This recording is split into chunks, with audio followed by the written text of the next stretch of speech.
రాష్ట్రంలో ఋతుపవనాలు ప్రవేశించినా ఉష్ణోగ్రతలు మాత్రం అయితే తగ్గడం లేదు. అసలు రానున్న రోజుల్లో వాతావరణం ఏ విధంగా ఉండబోతుంది, వర్షాలు ఎప్పుడు పడుతున్నాయో ప్రస్తుతం మనతో మాట్లాడేందుకు వాతావరణ శాఖ అధికారి సునంద మేడం గారు ఉన్నారు. మేడం చెప్పండి, ఏ విధంగా చూడొచ్చు?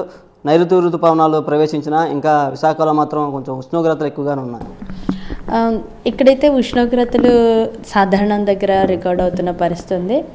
అంటే ఎక్కడైతే క్లౌడ్ ఫ్రీగా ఉన్న చోట్ల, ఎండ వాతావరణం ఉన్న చోట కొంచెం వేడి ఉంటుంది. కానీ మిగతా ప్రాంతం అంతా కూడాను నార్మల్ టెంపరేచర్స్, పగటి ఉష్ణోగ్రతలు అయితే సాధారణమైనటువంటి ఉష్ణోగ్రతలు ఇక నుంచి నమోదయ్యే అవకాశం ఉంది. ఇప్పటికీ నైరుతి ఋతుపవనాలు ప్రవేశించిన తర్వాత మనకి తేలిక నుంచి మోస్తరు వర్షాలు చెదురుమదురుగా రాష్ట్ర వ్యాప్తంగా ఉంటున్న పరిస్థితి అయితే ఉంది. రానున్న 5 రోజులు కూడా ఇక తేలికపాటి వర్షాలు కొనసాగే అవకాశం ఉంది. అయితే చాలా ప్రాంతాల్లో తేలికపాటి వర్షాలే ఉంటాయి. ఎక్కడైతే మార్నింగ్ ఎండ వాతావరణం ఉండి సాయంత్రం కొంచెం క్లౌడ్ డెవలప్ అయ్యి మనకి తేలికపాటి వర్షాలు అయితే ఉంటాయి. ఇప్పటికి చూసుకున్నట్లయితే ఈరోజు కోస్తా ఆంధ్ర 16 degrees నార్త్ లాటిట్యూడ్ దగ్గర ఒక ఉపరితల షియర్ జోన్ అనేది ఉంది. ఇంకా దక్షిణ తెలంగాణ పరిసర ప్రాంతంలో ఒక ఉపరితల ఆవర్తనం కూడా ఉంది. సో వీటి ప్రభావం చేతన ఇప్పటికే మనకి ఇక్కడ చూసుకున్నట్లయితే చాలా dense lightening thunder Storm activity అనేది జరుగుతుంది. ఈ ప్రాంతాల్లో ఇప్పటికే వర్షపాతం నమోదవుతున్న పరిస్థితి అయితే కనబడుతూ ఉంది. ఇంకా అంటే ఇలాంటి రెయిన్స్ అనేవి వస్తూ ఉంటాయి.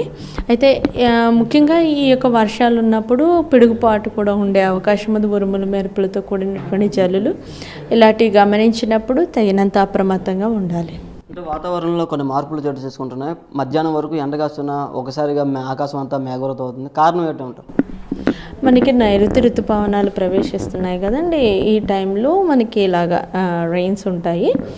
ఇంకా వర్షాకాలం వచ్చిందని చెప్పుకోవచ్చు. అంతవరకు అయితే నైరుతి ఋతుపవనాలు వచ్చినాయి. ఆ ప్రాంతం అంతా కూడా ఇక వర్షాకాలం వచ్చేసిందని చెప్పుకోవచ్చు. అయితే మధ్య మధ్యలో ఇలా ఎండ వాతావరణం ఉన్నప్పుడు మాత్రం కొంచెం ఉక్కపోతూ ఉంటుంది. మిగతా టైం అంతా కూడాను నార్మల్ ప్లెజెంట్గానే ఉంటుంది.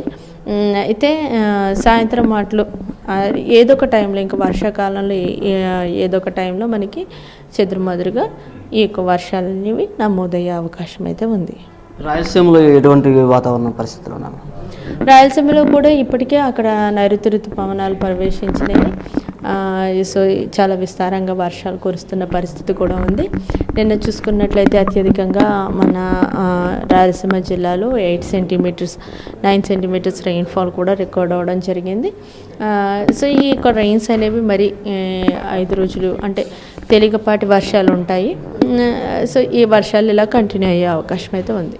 ఏమైనా ద్రోణి ఏమైనా ఎఫెక్ట్ ఉందా? షియర్ జోన్ ఉంది. అలాగే సౌత్ తెలంగాణ పరిసర ప్రాంతంలో ఒక ఉపరితల ఆవర్తనం ఉంది. దీని ప్రభావం చేతనే ఇప్పటికే ఈ ప్రాంతం అంతా కూడా క్లౌడీగా ఉండి మనకి వర్షం పడుతున్న పరిస్థితి ఉంది. సో ఈరోజు ఇలాగే ఉంటుంది.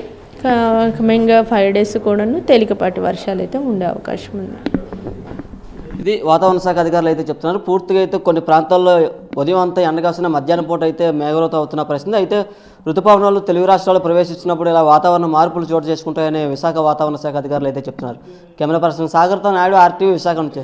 నీట్ 2024 ఫలితాల్లో జాతీయ స్థాయిలో సత్తా చాటిన రెజొనెన్స్ 720 మార్కులకు 715, 711, 705, 701, 700 వంటి టాప్ మార్కులతో పాటు ఎగ్జామ్ రాసిన ప్రతి ముగ్గురిలో ఒక్కరికి మెడికల్ సీట్ సాధింపజేసిన రెజొనెన్స్ హైదరాబాద్ క్యాంపస్ లో నీట్ లాంగ్ టర్మ్ అడ్మిషన్స్ జరుగుతున్నవి.